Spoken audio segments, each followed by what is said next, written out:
આજે આપણે શ્રીમદ ભગવદ્ ગીતાના અધ્યાય 4 જ્ઞાનકર્મ સંન્યાસ યોગનો 35મો શ્લોક જોઈશું. ગઈકાલે આપણે જોયું કે કેવી રીતે તત્વદર્શી જ્ઞાનીઓ પ્રત્યે નમ્રતા, તેમની નિષ્કામ સેવા અને વિવેકપૂર્વકના પ્રશ્નો, પ્રણિપાત પરિપ્રશ્ન સેવા દ્વારા પરમ જ્ઞાન પ્રાપ્ત કરી શકાય છે. આજે ભગવાન તે જ્ઞાન પ્રાપ્ત થયા પછી મનુષ્યની સ્થિતિ કેવી બને છે અને મોહનો નાશ કેવી રીતે થાય છે તેનું અદ્ભુત રહસ્ય આપણી સમક્ષ પ્રગટ કરે છે. નમસ્કાર મિત્રો, ડિજિટલ કી શ્રેણીમાં આપનું સ્વાગત છે. ગઈકાલે શ્લોક 34માં આપણે જોયું કે અહંકાર છોડીને તત્વદર્શી ગુરુઓના શરણમાં જઈને અને સેવાભાવથી પવિત્ર જ્ઞાન મેળવવાની સાચી વિધિ કઈ છે.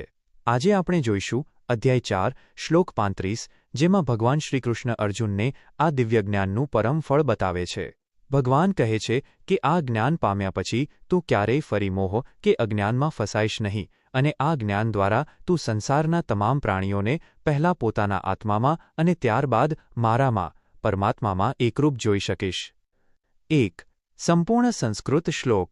યજ્ઞાત્વા ન પુનર્મોહમેવં યાસ્યાસી પાંડવ યેન ભૂતાન્યશેષેણ દ્રક્ષ્યાસ્યાત્મન્યથો મયી 35.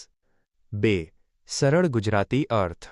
શ્રી ભગવાન બોલ્યા, હે પાંડવ, જે જ્ઞાનને જાણીને યત જ્ઞાત્વા તું ફરી ક્યારેય આ રીતે મોહ પામીશ નહીં. ન પુનઃ મોહમ એવં યાસ્યાસી, અને જે જ્ઞાન દ્વારા યેન તું સમસ્ત પ્રાણીઓને ભૂતાની અશેષેણ પહેલા પોતાના આત્મામાં આત્મની અને ત્યારબાદ મારામાં અથોમયી જોઈશ દ્રક્ષ્યાસી. 3 અને 4 પ્રશ્નો અને તેના ઉત્તરો. 1. આ શ્લોક મુજબ જ્ઞાન પ્રાપ્તિનું પ્રથમ મોટું પરિણામ શું આવે છે? જવાબ: ન પુનર્મોહમ યાસ્યાસી. મનુષ્ય ક્યારેય ફરી અજ્ઞાન, ડર કે મોહના અંધકારમાં ગરકાવ થતો નથી. 2. અશેષેણ ભૂતાનીનો અર્થ સંસ્કૃતમાં શો થાય? જવાબ: સંસારના તમામ જીવો કે પ્રાણીઓ એક પણ બાકી રહ્યા વગર સંપૂર્ણ સૃષ્ટિ. 3. જ્ઞાની પુરુષ સમસ્ત પ્રાણીઓને ક્યાં અને કેવી રીતે જુએ છે? જવાબ: તે તમામ પ્રાણીઓને પોતાના આત્માની અંદર અને પોતાના આત્માને સાક્ષાત ભગવાન પરમાત્માની અંદર એકરૂપ જુએ છે. 4. ભગવાને આ શ્લોકમાં અર્જુનને કયા નામે સંબોધિત કર્યા છે? જવાબ: પાંડવ, પાંડુપુત્ર અર્જુન. 5. અથોમયીનો અર્થ શો સમજવો? જવાબ: આત્માનો અનુભવ થયા પછી એ સમજાવું કે તે આત્મા વાસ્તવમાં પરમાત્માથી અલગ નથી, પણ ભગવાનનું જ અંશ સ્વરૂપ છે. 6. આ શ્લોક આપણને કઈ આધ્યાત્મિક દ્રષ્ટિ આપે છે? જવાબ: તે આપણને આત્મવત સર્વભૂતેષુ બધામાં પોતાની જાતને અને ઈશ્વરને જોવાની અદ્વૈત ભાવનાની દ્રષ્ટિ આપે છે. 7. આ જ્ઞાન મેળવ્યા પછી મનુષ્યના વ્યવહારમાં શું પરિવર્તન આવે છે? જવાબ: મનુષ્યની અંદરથી દ્વેષ, ઈર્ષ્યા અને પક્ષપાત કાયમ માટે નાશ પામે છે, કારણ કે તેને દરેક વ્યક્તિમાં એક જ દિવ્ય ચેતના દેખાય છે. 8. યજ્ઞાત્વા શબ્દનો અર્થ શો થાય? જવાબ: જે જ્ઞાનને જાણીને અથવા અનુભવીને. 9. આજના યુગમાં મોહ ન થવો એનો વ્યાવહારિક અર્થ શો છે? જવાબ: જીવનના ઉતાર ચઢાવ કે નિષ્ફળતાથી ભાંગી ન પડવું અને સંબંધો કે સંપત્તિના આંધળા મોહમાં નૈતિકતા ન ગુમાવવી. 10.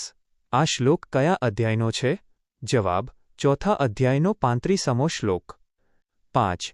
જીવનનો ઉદ્દેશ. 1. મોહ અને અજ્ઞાનમાંથી કાયમી મુક્તિ. Eradicating illusion and fear from life. ભગવાન ન પુનર્મોહમેવં યાસ્યાસીનું વચન આપે છે. જીવનનો એક મોટો ઉદ્દેશ એ છે કે આપણે ભ્રમ, વહેમ અને ડરમાંથી બહાર નીકળીએ. ઘણીવાર મનુષ્ય નાની મુશ્કેલીઓ કે ફેરફારોથી ડરી જાય છે. જ્યારે સાચું જ્ઞાન અને વિવેક પ્રગટે છે ત્યારે આપણને સમજાય છે કે બધી પરિસ્થિતિઓ ક્ષણભંગુર છે. આ માનસિક સ્થિરતા કેળવવી એ જ સાચી ડિજિટલ કી છે. 2.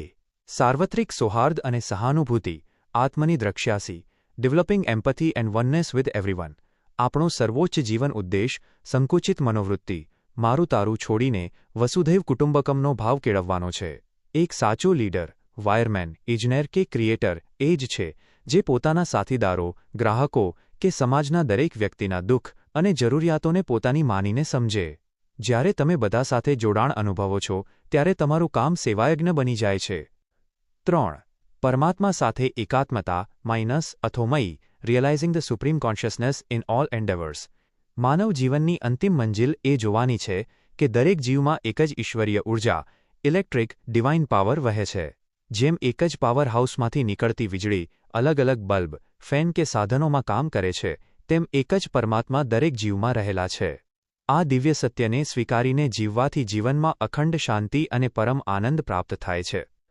નિષ્કર્ષ ટૂંકમાં 1. સાચું જ્ઞાન પ્રાપ્ત થયા પછી મનુષ્ય ફરી ક્યારેય સંસારના મોહ, સંશય કે અજ્ઞાનમાં ફસાતો નથી. 2.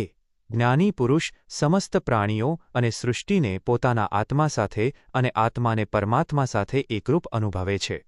3. બધા જીવો પ્રત્યે સંભાવ અને ઈશ્વરીય દ્રષ્ટિ કેળવવી એ જ ગીતાના આ જ્ઞાનનું પરમ લક્ષ્ય છે. આવતીકાલના શ્લોકની પૂર્વભૂમિકા. આવતીકાલે આપણે ભગવદ્ ગીતાનો એ અદ્ભુત અને પાપનાશક શ્લોક અધ્યાય 4 શ્લોક 36 જોઈશું.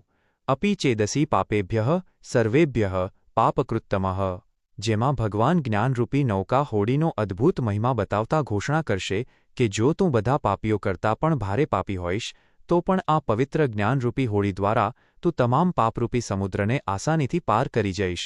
જ્ઞાનની આ અગાધ શક્તિને સમજવા માટે જોડાયેલા રહો. આવતીકાલે ફરી મળીશું રાત્રે 8 વાગ્યે. જય શ્રી કૃષ્ણ.